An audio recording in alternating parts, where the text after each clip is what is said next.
that times were good, and they want another 4 years with President Trump back in the White House. And we noticed he was spending a lot of time looking at the angles, studying the debate stage. He does know the television of this as well. Well, he does, but I think the style and the debate stage and the lighting and all that is going to be secondary in the minds of most voters, especially those trying to make up their minds to what they hear from the two candidates about their record. People remember that with Donald Trump, they had good times. They had rising wages. They had stable prices. We had peace and stability. And with Kamala Harris, a dangerous San Francisco liberal, and Joe Biden in the White House, we've had none of that. So I think it's going to be a clear contrast between President Trump and Kamala Harris tonight, and the American people, starting tonight and over the next 8 weeks, are going to make the decision that they want President Trump back in the White House. All right, there's Senator Cotton with one side of this debate, very sharply worded. Mary, the other side. For the other side now, Pennsylvania Governor Josh Shapiro joins us, of course, a key surrogate for the Harris campaign. You heard Senator Cotton there. He says that voters know who Donald Trump is. You've seen the polling. A large slice of voters say they simply don't know enough about the vice president. Is this her last best chance to reach out to those critical voters, show them who she really is, what she stands for? Look, I'm not sure what world Senator Cotton was living in, but when Donald Trump was in charge, the only thing we had more of in this country was more chaos. And I think under Kamala Harris, you're going to see someone who's compassionate, who cares deeply about the welfare of all Americans, no matter what they look like, where they come from, who they love, who they pray to. An economic message that lifts people up instead of shutting out the middle class. I expect you'll see Kamala Harris speak not only about her strong track record, but her strong vision for the nation and prosecute the case effectively against Donald Trump tonight. You mentioned the case against Trump. What about Joe Biden? How does she go about building off of their record, but making clear to voters who are concerned that she won't just be Biden 2.0? Well, serving as Joe Biden's vice president made her fit and ready to serve on day one. I think it's important that we examine Kamala Harris's positions, her vision, the things she wants to do for this nation. Elections are about the future, and Kamala Harris's vision for the future is a stark contrast to the dangerous vision of the future that Donald Trump has, one of less freedom and more chaos under Donald Trump. We will see how it unfolds on the debate stage. Governor Shapiro, thank you so much. All right, so we've talked to surrogates from both campaigns. Coming up, we are going to talk to somebody who has both debated Donald Trump and helped him prepare for big debates, with tonight's showdown less than 14 minutes away.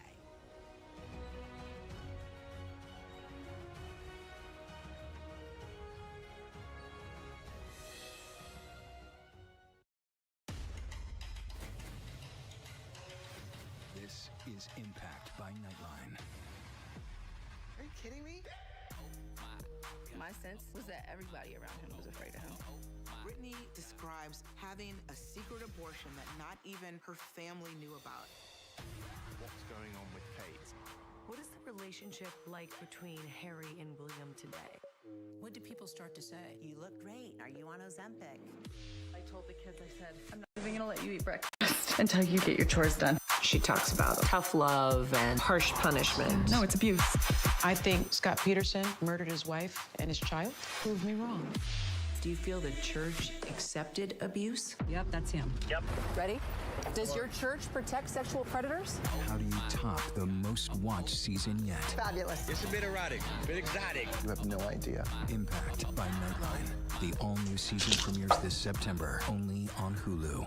Whenever, wherever news breaks, it's so important to always remember that lives are changed. Here in London, in Buffalo, Uvalde, Texas, Edinburgh, Scotland. Reporting from Rolling Fork, Mississippi. Ukrainian refugees here in Warsaw. We're heading to a small community outside of Mexico City. Getting you behind the stories as they happen. ABC News Live Prime. We'll take you there. Stream ABC News Live weeknights wherever you stream your news. Only on ABC News Live. first thing in the morning. There's a lot going on. We're still in a flash flood warning. To catch you up with what happened overnight. Clashing over national security. What's happening today? Tensions in the Middle East. What people are talking about. The worries on Wall Street. Fast, straightforward. With some fun in between. Catching up on sleep during the weekend could be good for your heart. Non-alcoholic bars are popping up in a growing number of cities. That's the spirit. America This Morning. America's number That's one the spirit. morning news. On ABC News Live. If you were coming of age in the 1980s, the Brat Pack was near the center of cultural awareness. But for those of us experiencing it from the inside, the Brat Pack was something very different. The critics agree. Hated the Brat Pack. What a disaster. Why did we take it as an offense? I'm not going to say we were the Beatles or anything. Well, we didn't fill Shea Stadium. 1985? I think we could have. Betrayal is one of the hardest types of trauma to overcome. This is her knight in shining armor. Everything. All of a sudden, I found this hidden folder. I opened it. I don't think I can say it. I'm sorry. It's shocking. My stomach just dropped. He just really didn't think I had it in me to do something. So I did. Betrayal, a father's secret. The all-new season on Hulu. More Americans choose ABC News, America's #1 news source. Here's to Good Mornings in America. Mornings that inspire, filled with hope, kindness, joyous surprises, and so much fun. Start your day with Good Morning America's Ray of Sunshine, highlighting the best of America. Get ready to smile and put the good into your morning, America. You know what will make the morning better? A little ray of sunshine. Reporting from the 2024 Democratic National Convention in Chicago, I'm Kira Phillips. Wherever the story is, we'll take you there. You're streaming ABC News Live. Welcome back. If you're just joining us, I'm Martha Raddatz. We're live from Philadelphia at the National Constitution Center, the site of tonight's debate, now about 10 minutes away. And I'm Jonathan Carl here with Mary Bruce and Rachel Scott. The candidates are just off the stage, ready to walk out. They are in their hold rooms, just minutes from making that walk. Martha, you have been backstage at this moment. What's it like? Well, it's stressful, but it's also that time you just say, this is go time. You get in your zone. I'm sure the nominees, the candidates right now are thinking the same thing. They've studied. They're going to go I out. do a scout. I don't know what I want to do. All right, well, then let's bring somebody in who has been there both debating Donald Trump and helping him prepare for general election debates, the former governor of New Jersey, Chris Christie. So Chris, you've helped prepare Trump for this moment several times. He says he doesn't prepare, but he actually does. Bring us into that room right now. What's going on with Donald Trump?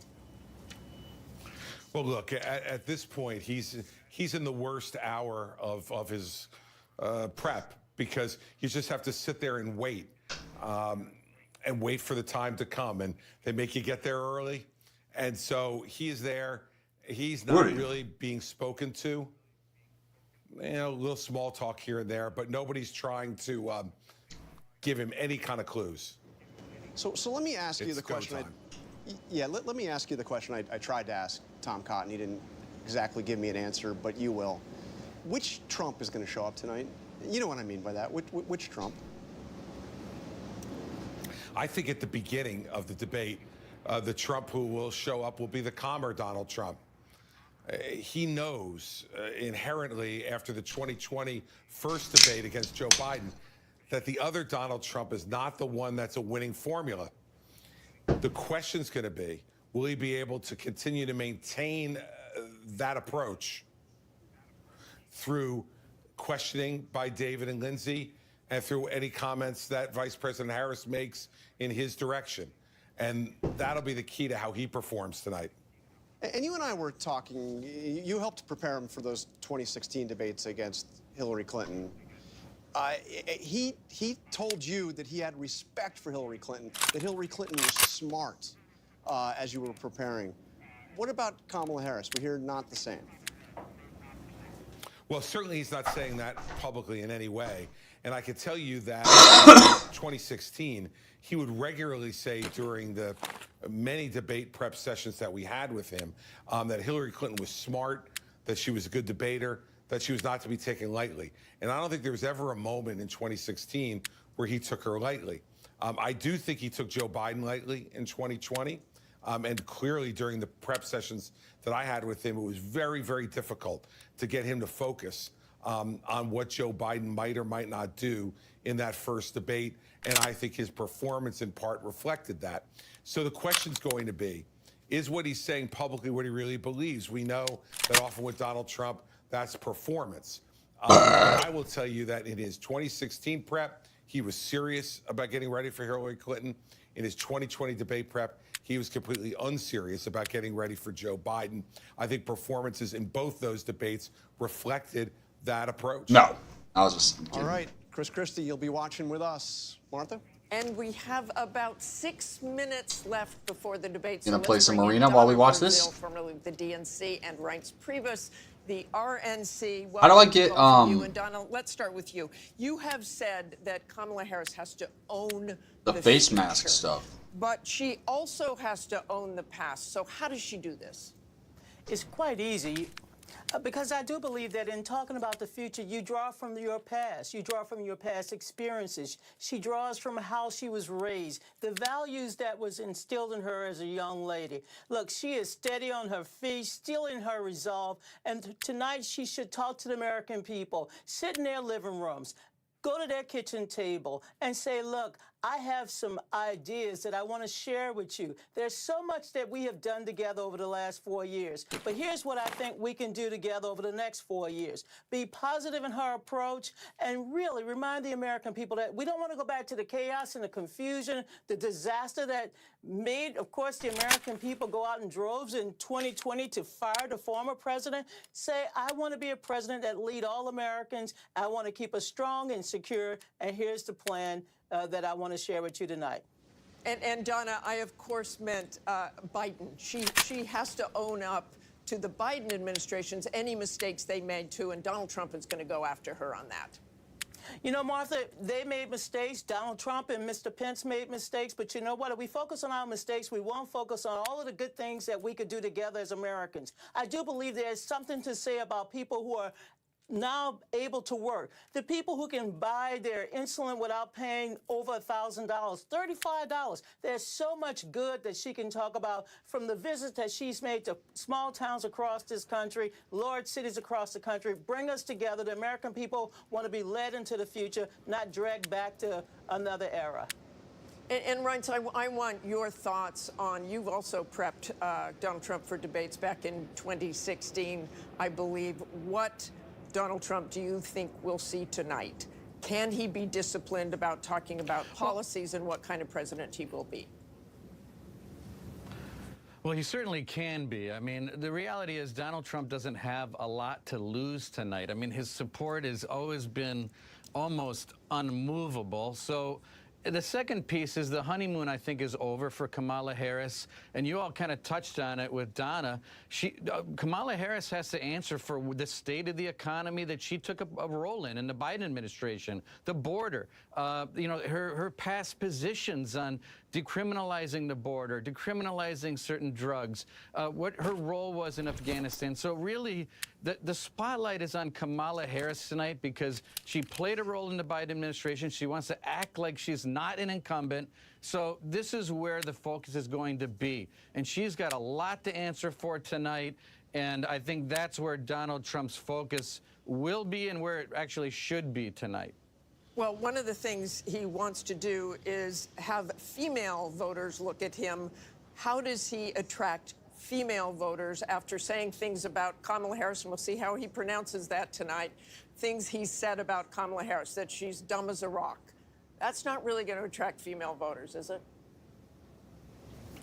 Yeah, no, it won't. But I also think that just like he did in the first debate against Joe Biden, I think the formula here is to constantly tie Kamala Harris to the Biden administration, which is where Trump is winning against her on the economy, inflation, and all these other problems that we're having, and then sit back and let her talk. Let her explain herself, her past positions, current positions. How does she feel about how Biden has done on the economy? How does she feel about the border? Then turn it over and let her talk. Okay, thanks so much for joining us tonight, Donna and Reince. We're all staying tuned. Can't wait.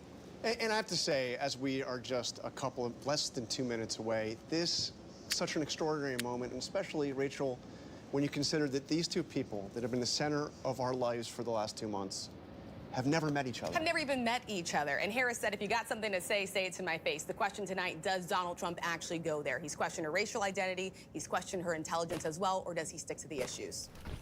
Look, this is the largest audience they're likely going to have in this race. It will be interesting to see if Harris can make clear the stark choice before voters. And where does she decide to land her punches? She can punch hard. Can she do that while rising above the needling coming her way? But first and foremost, are we going to see a handshake when the two of them meet for the first time? We didn't back in 2016 when I did that debate. We'll stand by to see that tonight. But the first time, side to side, together. And I have my doubts that we're going to see that handshake, but what we are going to see is a spirited debate and perhaps the most consequential general election debate we have ever seen, because almost certainly going to be the last one. So with the stakes so high, the presidential debate just moments away, we have the entire news division keeping an eye on everything. We are going to be fact-checking on our live blog. It's all going to be happening right here. The debate now just 10 seconds away, and we will be back with our post-game show as soon as it's over. We are going to toss it right now to David Muir and Lindsay Davis. Tonight, the high-stakes showdown here in Philadelphia between Vice President Kamala Harris and former President Donald Trump. Their first face-to-face meeting in this presidential election, their first face-to-face meeting ever. A historic race for president upended just weeks ago. President Biden withdrawing after his last debate. Donald Trump now up against a new opponent. The candidates separated by the smallest of margins, essentially tied in the polls nationally and in the key battlegrounds, including right here in Pennsylvania, all still very much in play. The ABC News presidential debate starts right now. This is an ABC News special, the most consequential moment of this campaign. Kamala Harris. Together, we will chart a new way forward. Donald Trump. We will soon be a great nation again. Face to face, historic. The ABC News presidential debate. Here now, David Muir and Lindsay Davis. Good evening, I'm David Muir, and thank you for joining us for tonight's ABC News presidential debate. We want to welcome viewers watching on ABC and around the world tonight. Vice President Kamala Harris and President Donald Trump are just moments away from taking the stage in this unprecedented race for president. And I'm Lindsay Davis. Tonight's meeting could be the most consequential event of their campaigns, with Election Day now less than 2 months away. For Vice President Kamala Harris, this is her first debate since President Biden withdrew from the race on July 21st. Of course, that decision followed his debate against President Donald Trump in June. Since then, this race has taken on an entirely new dynamic. And that brings us to the rules of tonight's debate. 90 minutes with 2 commercial breaks. No topics or questions have been shared with the campaigns. The candidates will have 2 minutes to answer questions, and this is the clock. That's what they'll be seeing. 2 minutes for rebuttals and 1 minute for follow-ups, clarifications, or responses. Their microphones will only be turned on when it's their turn to speak. No pre-written notes allowed. There is no audience here tonight in this hall at the National Constitution Center. This is an intimate setting for 2 candidates who have never met. President Trump won the coin toss. He chose to deliver the final closing statement of the evening. Vice President Harris selected the podium to the right. So let's now welcome the candidates to the stage. Vice President Kamala Harris and President Donald Trump.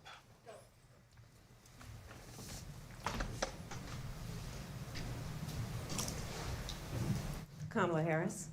Let's have a good debate. Nice to see you. Have fun. Thank you.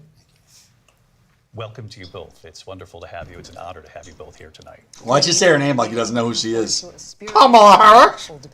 So let's get started. We'll begin tonight with the issue that voters repeatedly say is their #1 issue, and that is the economy and the cost of living in this country. Vice President Harris, you and President Trump were elected 4 years ago. And your opponent on the stage here tonight often asks his supporters, are you better off than you were 4 years ago? When it comes to the economy, do you believe Americans are better off than they were 4 years ago?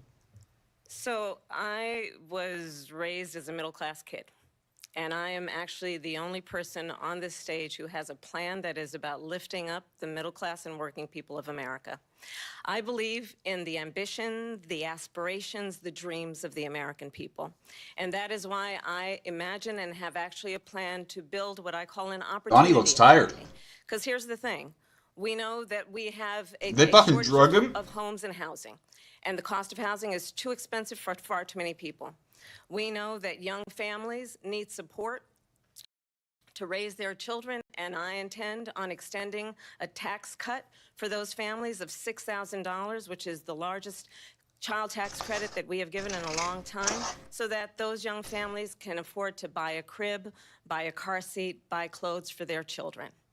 My passion, one of them, is small businesses. My mother raised my sister and me, but there was a woman who helped raise us. We call her our second mother. She was a small business owner. I love our small businesses.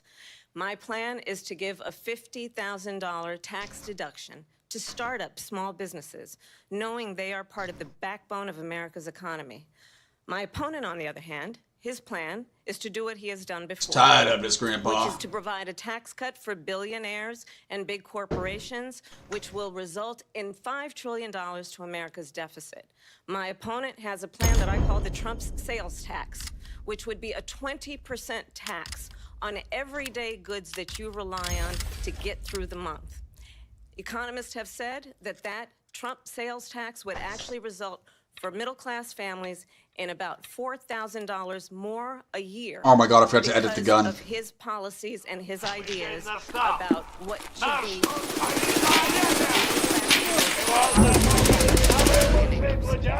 President Trump. First of all, I have no that we're doing tariffs on other countries. Other countries are going to finally, after 75 years, all that we've done for the world. And the tariff will be substantial in some cases. I took because there was so much money they can't. They would totally destroy everything that they set out to do. They're taking in billions of dollars from tariffs. So when I had tariffs and inflation. We've had a terrible time because inflation this is really known as a country buster. It breaks up countries. We have inflation like very few people have ever seen before, probably the worst in our nation's history. We were at 21%. Many things are 50, 60, 70, and 80% higher than they were just a few years ago. It's a disaster for people. On top of that, we have millions of people mental institutions and insane asylums, and they're coming in and they're taking right now, and also very soon. And you see what's happening. You see what's happening in the United States. You look at Springfield, Ohio. You look at Aurora in Colorado. They're taking over the towns. They're taking over buildings. They're going in. These are the people that Xi and Biden led into our country, and they're destroying our country. They're dangerous.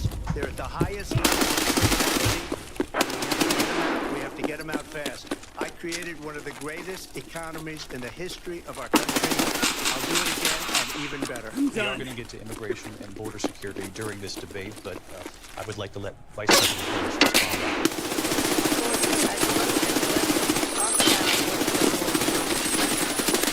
Donald Trump left us the worst unemployment since the Donald Trump left us the worst public health epidemic in a century.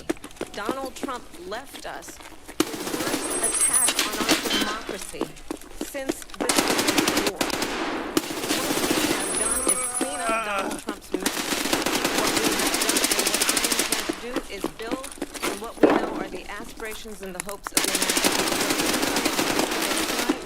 You're going to hear from the same old tired playbook, a bunch of lies, grievances, and name-calling. What you're going to hear tonight is a detailed and dangerous plan called Project 2025 that the former president intends on implementing again. I believe very strongly that the American people want a president who understands the importance of bringing us together when we have so much more in common than what separates us, and I pledge to be for all Americans. President Trump will give you the Number one, I have nothing to do with Project 2025. That's out there. I don't want to read it purposely. I'm not going to read it. together. They came up with some ideas. I guess some good, some bad, but it makes no difference. I have nothing to do. Everybody knows what I'm going to do. Cut taxes very substantially and create a great economy like I did before. We had the greatest economy. And the pandemic was not since 1917, where 100 million people died. Hasn't been anything like it. We did a phenomenal job with the pandemic. We handed them over a country where the economy and where the stock market was higher than it was before the pandemic came in. Nobody's ever seen a thing like it. We made ventilators for the entire world.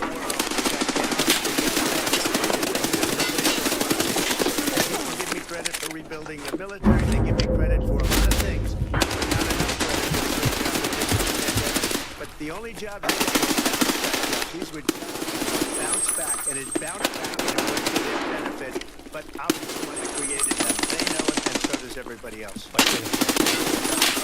So, Donald Trump has about tax breaks for the richest people. I am offering what I describe as an opportunity. And the best economists in our country have reviewed our relative plans for the future of America. What Goldman Sachs has said is that Donald Trump's plan would make the economy strengthen the economy. What the Wharton School has said is Donald Trump's plan would actually explode the deficit. 16 Nobel laureates have described his economic plan. Reach inflation by the middle of next year would invite recession. You just have to look at where we are and where we stand on the issues. And I'd invite you to know that has no plan for you because he is more interested in defending himself than he is in looking out for you. I went to the Wharton School of Finance, and many of those professors, the top professors, they have a brilliant plan. It's a great plan. It's a plan that will bring up our worth, our value in the country. It's going to make people want to be able to go and work and create jobs. Good. Just to finish off, she doesn't have a plan. She copied Biden's plan, and it's like 4 sentences, like run, spot, run. 4 sentences that are just, oh, we'll try and lower taxes. She doesn't have a plan. Take a look at her plan.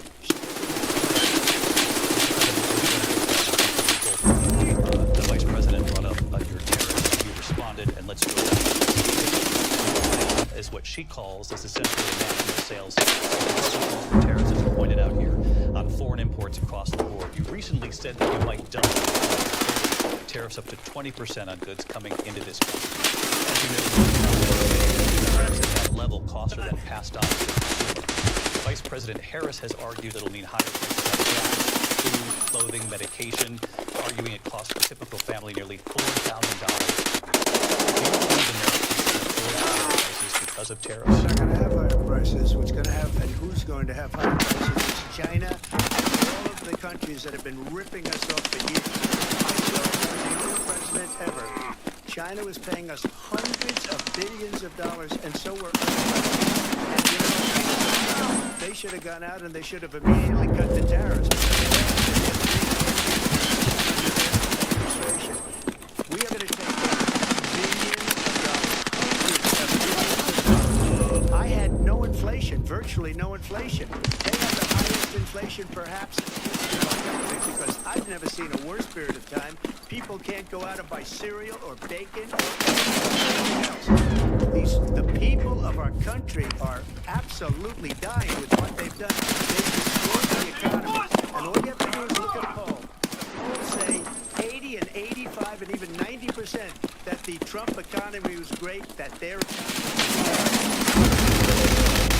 Response to what the president said there, because the Biden administration did keep a number of Well, let's be clear that the Trump administration resulted in a trade deficit, one of the highest we've ever seen in the history of America. He invited trade wars. I want to talk about his deal with China. What he's doing is under Donald Trump, he ended up selling American chips to China to help them improve and modernize their military. He sold us out when a policy about China should be in making sure the United States of America in the 21st century, which means focusing on the details of what that requires, focusing on relationships with our allies, focusing on investing in American-based technology so that we can win the race on AI and quantum computing, focusing on what we need to do to support America's workforce so that we don't end up having on the shoulders of the state in terms of workers' rights. But what Donald Trump did, let's talk about this, with COVID, is he actually thanked President Xi for what he did during COVID. Look at this. Thank you, President Xi. On point, when we know that Xi was responsible for lacking and not giving us transparency on the origins of COVID. President Trump will let you respond. First of all, they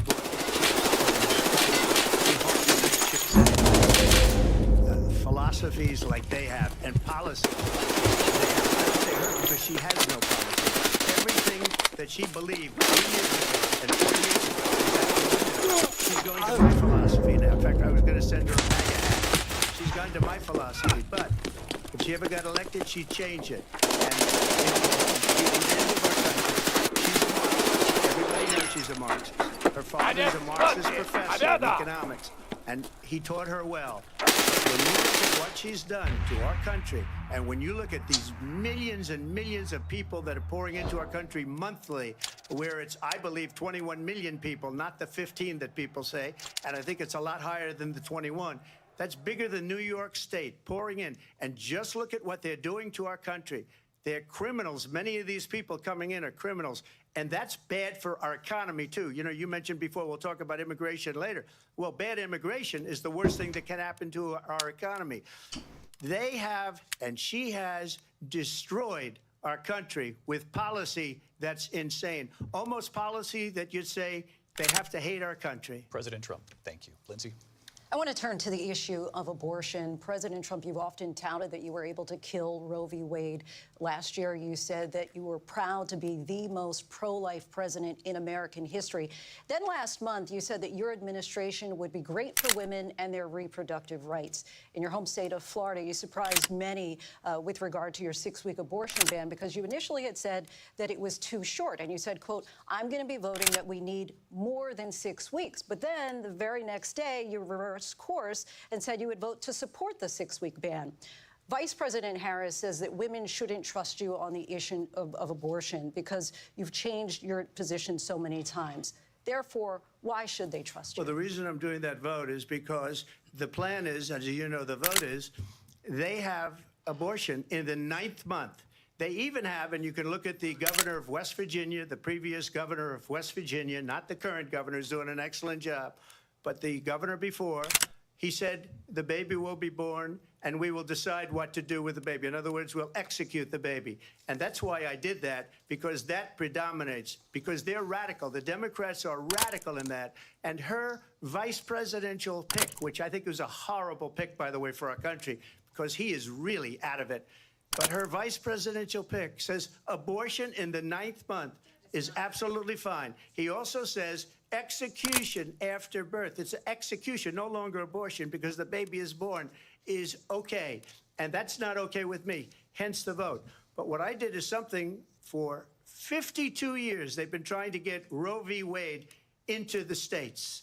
And through the genius and heart and strength of 6 Supreme Court justices, we were able to do that. Now, I believe in the exceptions for rape, incest, and life of the mother. I believe strongly in it. Ronald Reagan did also. 85% of Republicans do. Exceptions. Very important. But we were able to get it, and now states are voting on it. And for the first time, you're going to see, look, this is an issue that's torn our country apart for 52 years.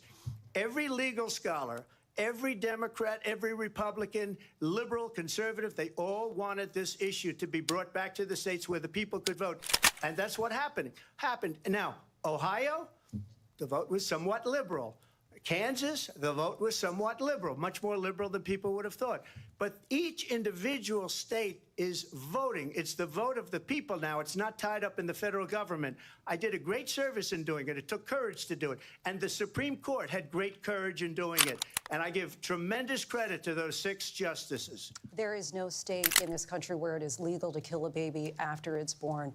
Madam Vice President, I want to get your response to President Trump. Well, as I said, you're going to hear a bunch of lies, and that's not actually a surprising fact. Dude, why did they get to comment that shit? Here. Donald Trump hand-selected 3 members of the United States Supreme Court with the intention that they would undo the protections of Roe v. Wade. And they did exactly as he intended. And now in over 20 states, there are Trump abortion bans, which make it criminal for a doctor or nurse to provide health care. In one state, it provides prison for life. Trump abortion bans that make no exception even for rape and incest, which understand what that means. A survivor of a crime of violation to their body does not have the right to make a decision about what happens to their body next. That is immoral. And one does not have to abandon their faith or deeply held beliefs to agree. The government, and Donald Trump certainly, should not be telling a woman what to do with her body. I have talked to women around our country. You want to talk about this is what people wanted? Pregnant women who want to carry a pregnancy to term, suffering from a miscarriage, being denied care in an emergency room because the healthcare providers are afraid they might go to jail, and she's bleeding out in a car in the parking lot. She didn't want that. Her husband didn't want that. A 12 or 13-year-old survivor of incest being forced to carry a pregnancy to term. They don't want that. And I pledge to you, when Congress passes a bill to put back in place the protections of Roe v. Wade, as President of the United States, I will proudly sign it into law. But understand, if Donald Trump were to be reelected, he will sign a national abortion ban. Understand, in his Project 2025, there would be a national abortion, a monitor that would be monitoring your pregnancies, your miscarriages. I think the American people believe that certain freedoms, in particular the freedom to make decisions about one's own body, should not be made by the government. Thank you, Vice President Harris. Well, there she goes again. It's a lie. I'm not signing a ban, and there's no reason to sign a ban, because we've gotten what everybody wanted. Democrats, Republicans, and everybody else, and every legal scholar wanted it to be brought back into the states, and the states are voting. And it may take a little time, but for 52 years, this issue has torn our country apart, and they've wanted it back in the states. And I did something that nobody thought was possible. The states are now voting. What she says is an absolute lie. And as far as the abortion ban, no, I'm not in favor of the abortion ban, but it doesn't matter, because this issue has now been taken over by the states. Would you veto a national abortion ban if it came to your desk? Well, I won't have to, because again, 2 things. Number one, she said she'll go back to Congress. She'll never get the vote. It's impossible for her to get the vote, especially now with the 50-50, and essentially 50-50 in both Senate and the House. She's not going to get the vote. She can't get the vote. She won't even come close to it. So it's just talk. You know what it reminds me of when they said they're going to get student loans terminated, and it ended up in student loans. And then her, I think probably her boss, if you call him a boss, and said, we'll do it again. We'll do it a different way. And he went out and rejected it.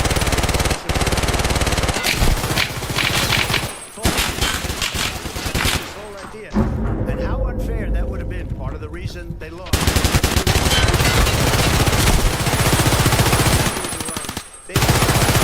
But they were saying it's the same way that we talked about that they talk about abortion. Get a yes or no, because you're running me. General J.D. Vance has said that you would veto. Discuss it with J.D. in all fairness. J.D. And I don't mind if he has a certain view, but I think he was speaking for me, but I really didn't. Look, we don't have to discuss it, because she'd never be able to get it, just like she couldn't get student loans. She couldn't get student loans. They didn't even come close to getting student loans. They taunted young people and a lot of other loans. They can never get this approved. To Congress. So wonderful. Let's go to Congress. Do it.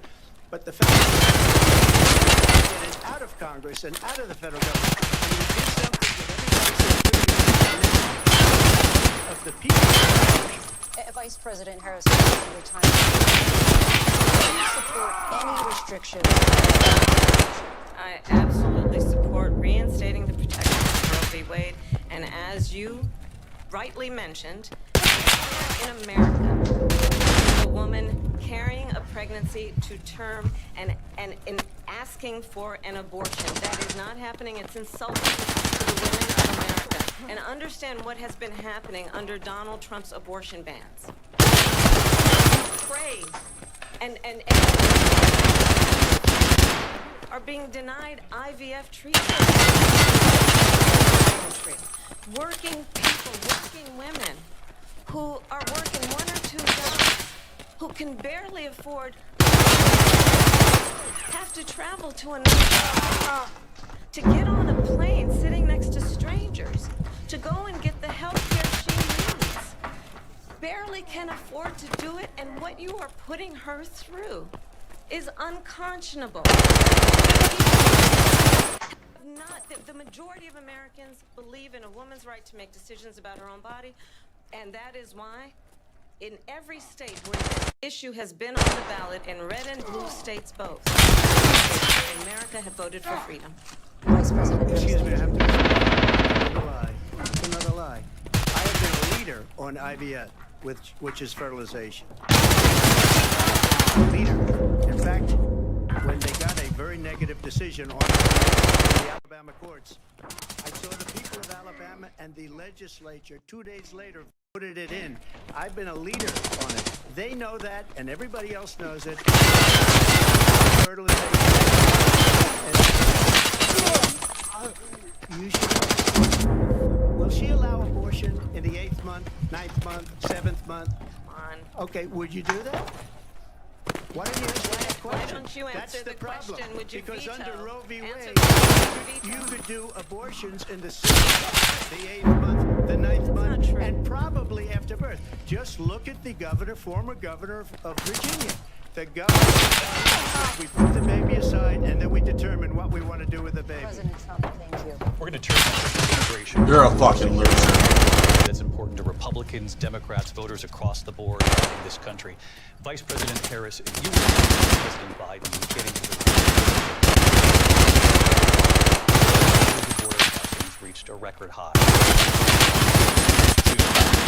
Biden imposed tough new asylum restrictions. We know significantly. But my question to you tonight is, why did the administration take 6 months before the election to act? And would you have done anything differently from President Biden on this? So I'm the only person on this stage who has prosecuted transnational criminal organizations for the trafficking of guns, drugs, and human beings. The United States Senate came up with I supported. And 1,500 more border agents on the border to help those folks who are working there right now. It would have allowed us to stem the flow of the United States. I know there are so many families watching tonight by the surge of fentanyl in our country. That resources to allow us to prosecute transnational criminal organizations for trafficking in guns, drugs, and human beings. But you know what happened to that? Got on the phone, called up some folks in Congress, and said, kill the bill. And you know why? Because he'd prefer to run instead of fixing. And understand, this comes at a time when we actually need a leader who engages in solutions, who But what we have in the former president is someone who would prefer to run on a problem instead of fixing a problem. And I'll tell you something, he's going to talk about immigration even when it's not the subject that is being raised. One of Donald Trump's really interesting. You will see during the course of about when that people start leaving. I'll tell thing you will not hear him talk about is you. You will not hear him talk about your needs, your desires. And I'll tell you, I believe you deserve, and I pledge to you that I will. Vice President Harris, thank you. President Trump, on that point, I want to get your response. Why did you try to kill that bill that would have put thousands of additional agents and officers on the border? First, let me respond as to the rallies. And the people that do go, she's busing them to be there. So she can't talk about that. People don't leave my rallies. We have the biggest rallies, the most important. That's because people want to take their country back. Our country is being lost. We're a failing nation.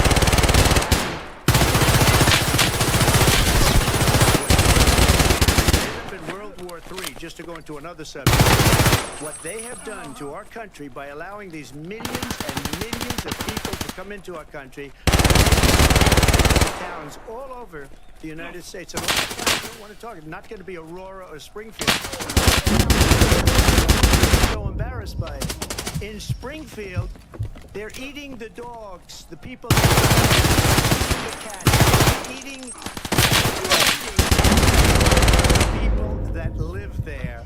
And this is what's happening in our country, and it's a shame. As far as rallies are concerned, the reason they go is they like what I say. They want to bring our country back. They want to make America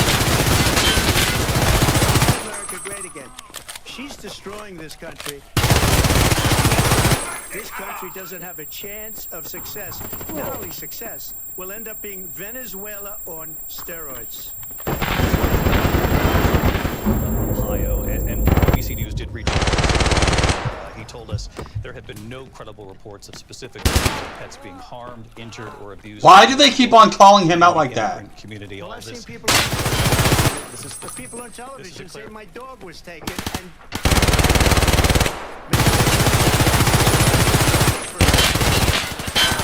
people on television say their dog was eaten by the people that went there.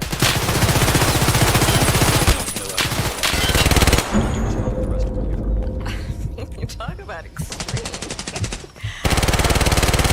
I think one of the reasons why in this election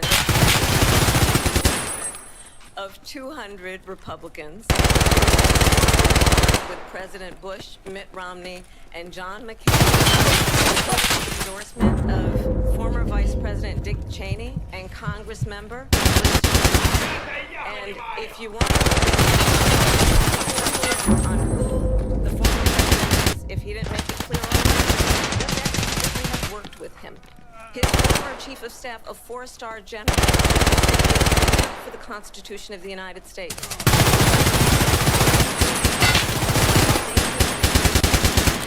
His former Secretary of Defense has said the nation, the Republic, would never survive another term. And when we listen to this kind of rhetoric, when the issues that affect the American people are not being addressed, I think the choice is clear in this election. Thank you, because I'm a different kind of a person. I fired most of those people. Not so graciously. They did bad things or a bad job. I fired them. They never fired one person. They didn't fire anybody having to do with Afghanistan and the Taliban and the 13 people who's were just killed, viciously and violently killed. And I got to know the parents and the family. They didn't fire. They should have fired all those generals, all those top people, because that was one of the most incompetently handled situations anybody has ever seen. So when somebody does a bad job, I fire him. And you take a guy like Esper. He was no good. I fired him, so he writes a book. Another one writes a book, because with me, they can write books. With nobody else can they. But they have done such a poor job, and they never fire anybody. Look at the economy. Look at the inflation. They didn't fire any of their economists. They have the same people. That's a good way not to have books written about you. But just to finish, I got more votes than any Republican in history by far. In fact, I got more votes than any president, sitting president, in history by far. Let me continue on immigration. It was what you wanted to talk about earlier, so let's get back to the immigration proposal that the vice president has reacted to as well. President Trump, you call this the largest domestic deportation operation in the history of our country. You say you would use the National Guard. You say if things get out of control, you'd have no problem using the U.S. military. Police, yes. You also said you would use local police. How would you deport 11 million undocumented immigrants? I know you believe that number is much higher.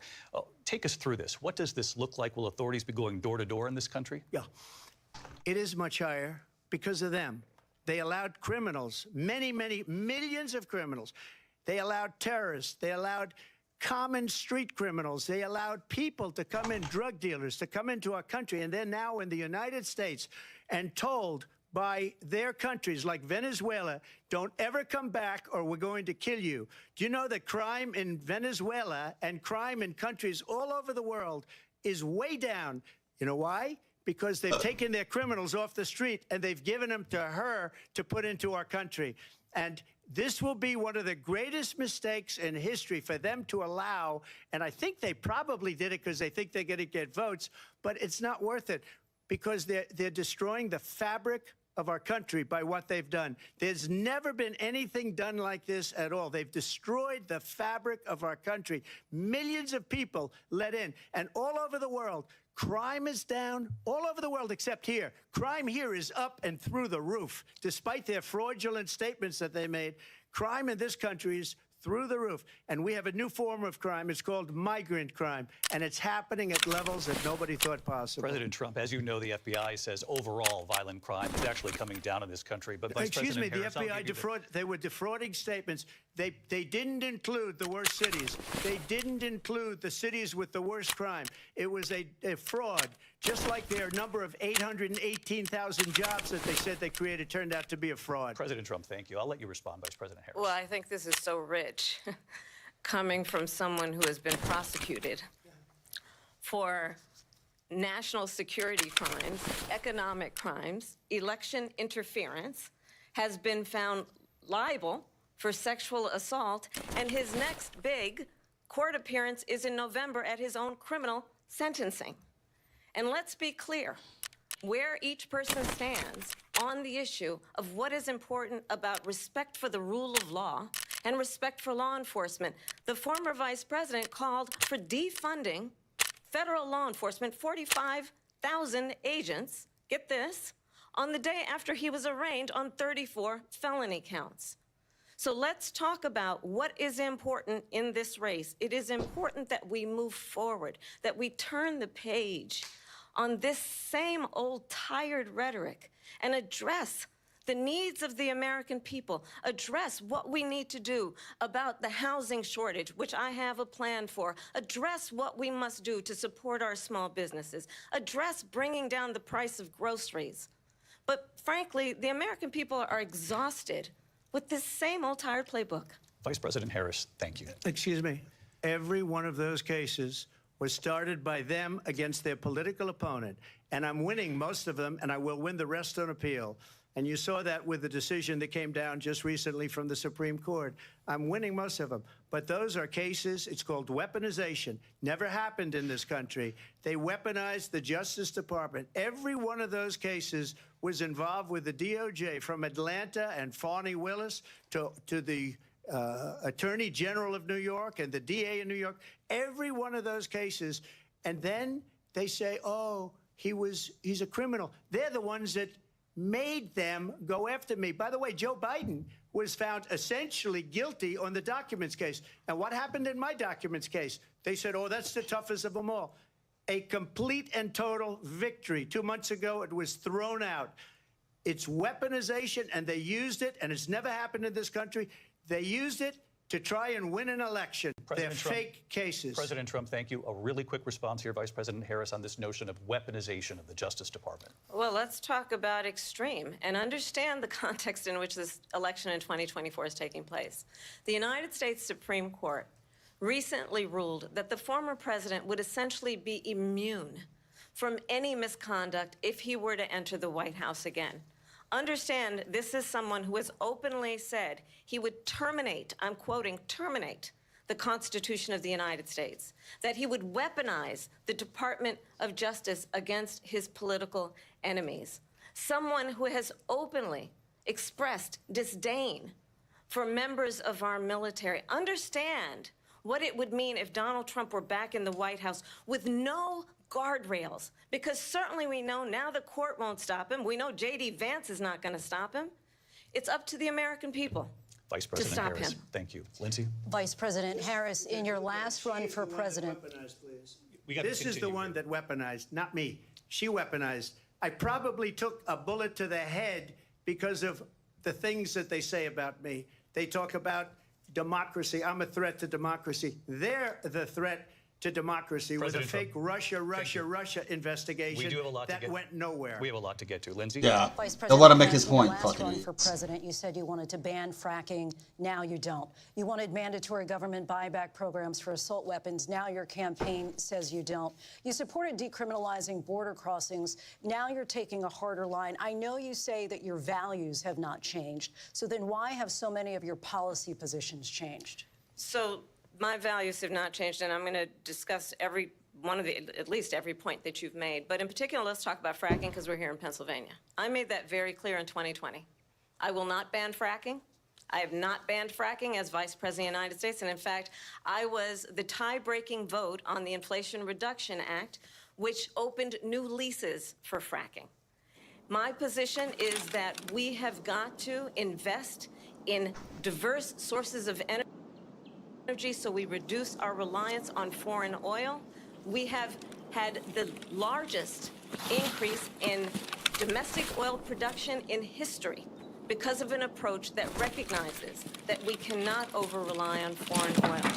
As it relates to my values, let me tell you, I grew up a middle-class kid raised by a hardworking mother who worked and saved and was able to buy our first home when I was a teenager. The values I bring to the importance of home ownership, knowing not everybody got handed $400 million on a silver platter and then filed bankruptcy 6 times, is a value that I bring to my work to say we are going to work with the private sector and home builders to increase 3 million homes, increase by 3 million homes by the end of my first term. My work that is related to having a friend when I was in high school who was sexually assaulted by her stepfather. And my focus then on protecting women and children from violent crime is based on a value that is deeply grounded in the importance of standing up for those who are most vulnerable. My work that is about protecting Social Security and Medicare is based on long-standing work that I have done, protecting seniors from scams. My values have not changed. And what is important is that there is a president who actually brings values and a perspective that is about lifting people up and not beating people down and name-calling. The true measure of the leader is the leader who actually understands the strength is not in beating people down, it's in lifting people up. I intend to be that president. President Trump, Well, first of all, I wasn't given $400 million. I wish I was. My father was a Brooklyn builder, Brooklyn, Queens, and a great father, and I learned a lot from him. But I was given a fraction of that, a tiny fraction, and I built it into many, many billions of dollars, many, many billions. And when people see it, they are even surprised. So we don't have to talk about that. Fracking? She's been against it for 12 years. Defund the police. She's been against that forever. She gave all that stuff up very wrongly, very horribly, and everybody's laughing at it, okay? They're all laughing at it. She gave up at least 12 and probably 14 or 15 different policies. Like, she was big on defund the police. In Minnesota, she went out, wait a minute, I'm talking now. If you don't mind, please. Does that sound familiar? She went out in Minnesota and wanted to let criminals that killed people, that burned down Minneapolis, she went out and raised money to get them out of jail. She did things that nobody would ever think of. Now she wants to do transgender operations on illegal aliens that are in prison. This is a radical left liberal that would do this. She wants to confiscate your guns, and she will never allow fracking in Pennsylvania. If she won the election, fracking in Pennsylvania will end on day one. Just to finish one thing, so important in my opinion. So I got the oil business going like nobody has ever done before. When they took over, they got rid of it, started getting rid of it, and the prices were going up the roof. They immediately let these guys go to where they were. I would have been 5 times, 4 times, 5 times higher, because you're talking about 3.5 years ago. They got it up to where I was because they had no choice, because the prices of energy were quadrupling and doubling. You saw what happened to gasoline. So they said, let's go back to Trump. But if she won the election, the day after that election, they'll go back to destroying our country, and oil will be dead, fossil fuel will be dead. We'll go back to windmills, and we'll go back to solar, where they need a whole desert to get. Oh, there's a nice little backpack, helmet, Yes, and vest right here for you, by the buddy. way, I'm a big fan of solar, but they take 400, 500 acres of desert President soil. Trump, we have a These lot are of not good issues things that for we the have to get environment, to. as We're she out of time. understands. Thank you. Lindsay, thank you. We have an election in just 56 days. And I want to talk about the peaceful transfer of power, which, of course, we all know is a cornerstone of our democracy, and the role of a president in a moment of crisis. Mr. President, on January 6th, you told your supporters to march to the Capitol. You said you would be right there with them. The country and the world saw what played out at the Capitol that day, the officers coming under attack. Aides in the West Wing say you watched it unfold on television off the Oval Office. You did send out tweets, but it was more than 2 hours before you sent out that video message telling your supporters to go home. Is there anything you regret about what you did on that day? You just said Kill people for a less. thing that isn't covered. Peacefully and patriotically, I said during my speech. You didn't not hear me and the other scab just talking 2 peacefully seconds ago? And patriotically. And nobody on the other side was killed. Ashley Babbitt was shot by an out-of-control police officer that should have never, ever shot her. It's a disgrace. But we didn't do this group of people that have been treated so badly. I ask, what about all the people that are pouring into our country and killing people that she allowed to pour in? She was the border czar, remember that.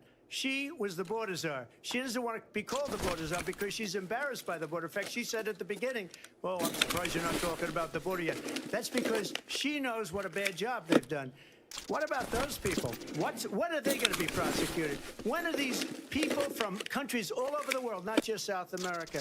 They're coming in from all over the world, David, all over the world, and crime rates are down all over the world because of it. But when are those, David, when are those people going to be prosecuted? When are the people that burned down Minneapolis going to be prosecuted? Or in Seattle, they went into Seattle, they took over a big percentage of the city of Seattle.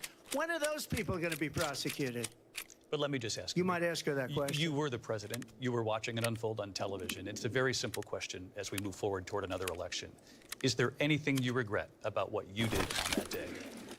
Yes or no? I had nothing to do with that other than they asked me to make a speech. I showed up for a speech. I said, I think it's going to be big. I went to Nancy Pelosi and the mayor of Washington, D.C., and the mayor put it back in writing, as you know.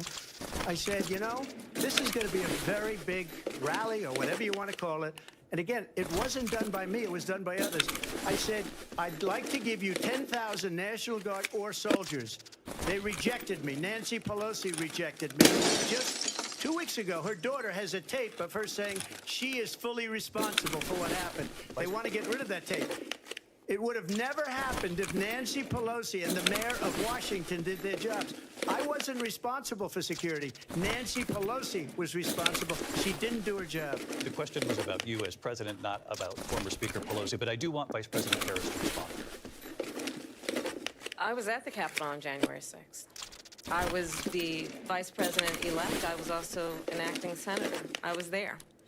And on that day, the President of the United States incited a violent mob to attack our nation's capital, to desecrate our nation's capital. On that day, 140 law enforcement officers were injured, and some died. And understand, the former president has been indicted and impeached for exactly that reason. But this is not an isolated situation. Let's remember Charlottesville, where there was a mob of people carrying tiki torches, spewing anti-Semitic hate. And what did the president then at the time say? There were fine people on each side. Let's remember that when it came to the Proud Boys, a militia, the president said, the former president said, stand back and stand by. So for everyone watching who remembers what January 6th was, I say we don't have to go back. Let's not go back. We're not going back. It's time to turn the page. And if that was a bridge too far for you, well, there is a place in our campaign for you to stand for country, to stand for our democracy, to stand for rule of law, and to end the chaos, and to end the approach that is about attacking the foundations of our democracy because you don't like the outcome. And be clear on that point. Donald Trump, the candidate, has said in this election there will be a bloodbath if this and the outcome of this election is not to his liking. Let's turn the page on this. Let's not go back. Let's chart a course for the future and not go backwards to the past. Let me just follow up here. It was a different term, and it was a term that related to energy because they have destroyed our energy business. That was where bloodbath was. Also, on Charlottesville, that story has been, as you would say, debunked. Laura Ingraham, Sean Hannity, Jesse, all of these people, they covered it. If they go an extra sentence, they will see it was perfect. It was debunked in almost every newspaper, but they still bring it up, just like they bring 2025 up. They bring all of this stuff up. I ask you this. You talk about the Capitol. Why are we allowing these millions of people to come through on the southern border? How come she's not doing it? And I'll tell you what I would do, and I would be very proud to do it. I would say we would both leave this debate right now. I'd like to see her go down to Washington, D.C. during this debate because we're wasting a lot of time. Go down to, because she's been so bad, it's so ridiculous. Go down to Washington, D.C. and let her sign a bill to close up the border because they have the right to do it. They don't need bills. They have the right to do it. The President of the United States, you'll get him out of bed. You'll wake him up at 4 o'clock in the afternoon. You'll say, come on down to the office. Let's sign a bill. If he signs a bill that the border is closed, all he has to do is say it to the Border Patrol, who are phenomenal. If they do that, the border is closed. Those people are killing many people, unlike J6. We talked immigration here tonight. I do want to focus on this next issue to both of you because it really brings us this into focus, truth in these times that we're living in. Mr. President, for 3.5 years after you lost the 2020 election, you repeatedly falsely claimed that you won, many times saying you won in a landslide. In the past couple of weeks leading up to this debate, you have said, quote, you lost by a whisker, that you, quote, didn't quite make it, that you came up a little bit short. I said that? Are you now acknowledging that you lost in 2020? No, I don't acknowledge that at all. But I you said did that say sarcastically. You know that. It was said, oh, we lost by a whisker. That was said sarcastically. Look, there's so much proof. All you have to do is look at it. And they should have sent it back to the legislatures for approval. I got almost 75 million votes, the most votes any sitting president has ever gotten. I was told if I got 63, which was what I got in 2016, you can't be beaten. The election, people should never be thinking about it. An election is fraudulent. We need two things. We need walls, and we have to have it. We have to have borders, and we have to have good elections. Our elections are bad. And a lot of these illegal immigrants coming in, they're trying to get them to vote. They can't even speak English. They don't even know what country they're in practically. And these people are trying to get them to vote. And that's why they're allowing them to come into our country. I did watch all of these pieces of video. I didn't detect the sarcasm, lost by a whisker. We didn't quite make it.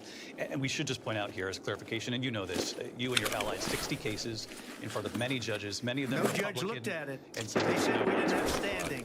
That's the other thing. They said we didn't have standing, a technicality. Can you imagine a system where a person in an election doesn't have standing? The President of the United States doesn't have standing.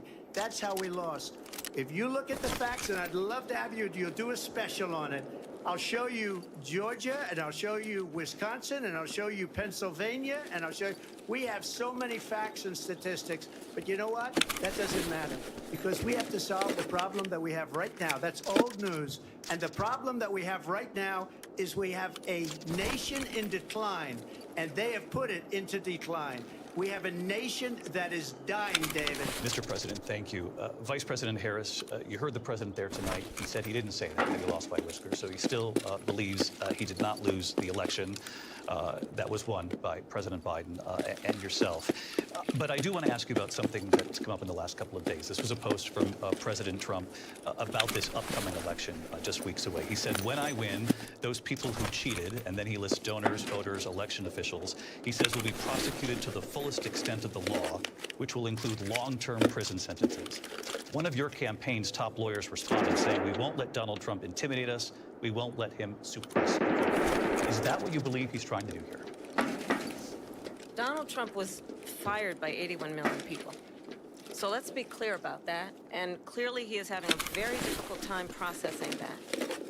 But we cannot afford to have a president of the United States who attempts, as he did in the past, to upend the will of the voters in a free and fair election. And I'm going to tell you that I have traveled the world as Vice President of the United States, and world leaders are laughing at Donald Trump. I have talked with military leaders, some of whom work with you, and they say you're a disgrace. And when you then talk in this way in a presidential debate and deny what over and over again are court cases you have lost because you did, in fact, lose that election, it leads one to believe that perhaps we do not have in the candidate to my right the temperament or the ability to not be confused about fact. That's deeply troubling, and the American people deserve better. I'll give you 1 minute to respond, Mr. President. Let me just say about world leaders. Viktor Orban, one of the most respected men, they call him a strong man. He's a tough person, smart. Prime Minister of Hungary. They said, why is the whole world blowing up? 3 years ago it wasn't. Why is it blowing up? He said, because you need Trump back as president. They were afraid of him. China was afraid, and I don't like to use the word afraid, but I'm just quoting him. China was afraid of him. North Korea was afraid of him. Look at what's going on with North Korea, by the way. He said Russia was afraid of him. I ended the Nord Stream 2 pipeline, and Biden put it back on day one, but he ended the XL pipeline. The XL pipeline in our country, he ended that. But he let the Russians build a pipeline going all over Europe and heading into Germany, the biggest pipeline in the world. Look, Viktor Orban said it. He said the most respected, most feared person is Donald Trump. We had no problems when Trump was president. But when this weak, pathetic man that you saw at a debate just a few months ago, that if he weren't in that debate, he'd be running instead of her. She got no votes. He got 14 million votes. What you did, you talk about a threat to democracy. He got 14 million votes, and they threw him out of office. And you know what? I'll give you a little secret. He hates her. He can't stand her. But he got 14 million votes. They threw him out. She got 0 votes. And when she ran, she was the first one to leave because she failed. And now she's running.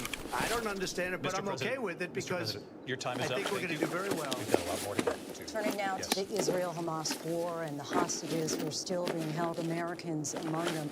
Vice President Harris, in December, you said, quote, Israel has a right to defend itself, but you added, quote, it matters how, saying international humanitarian law must be respected. Israel must do more to protect innocent civilians.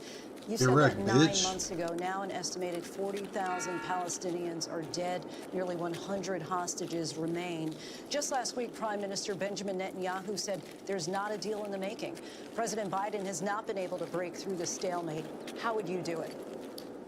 Well, let's understand how we got here. On October 7, Hamas, a terrorist organization, slaughtered 1,200 Israelis. Many of them young people who were simply attending a concert. Women were horribly raped. And so absolutely, I said then, I say now, Israel has a right to defend itself. We would. And how it does so matters. Because it is also true, far too many innocent Palestinians have been killed. Children, mothers. What we know is that this war must end. It must end immediately, and the way it will end is we need a ceasefire deal and we need the hostages out. And so we will continue to work around the clock on that. Work around the clock, also understanding that we must chart a course for a two-state solution. And in that solution, there must be security for the Israeli people and Israel, and an equal measure for the Palestinians. But the one thing I will assure you always, I will always give Israel the ability to defend itself, in particular as it relates to Iran and any threat that Iran and its proxies pose to Israel. But we must have a two-state solution where we can rebuild Gaza, where the Palestinians have security, self-determination, and the dignity they so rightly deserve.